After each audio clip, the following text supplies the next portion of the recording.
Hello friends, today in this video I'm gonna show you how to find all installed drivers list in Windows 11.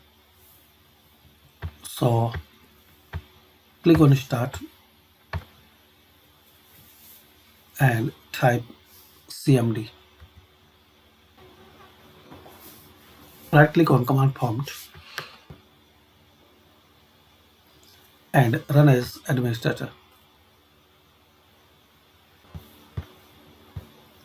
Now in here type driver query,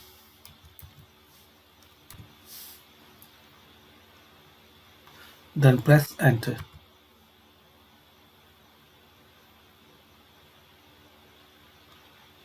So guys, here you will see all installed drivers list in your PC or laptop. So guys, I'm using Windows 10. Also this method worked in Windows 11, Windows 7 and Windows 8. So you will find all information.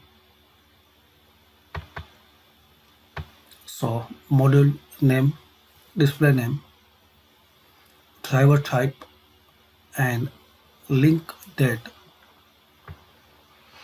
So it's easy and quick way to find out information about installed driver. Thanks for watching.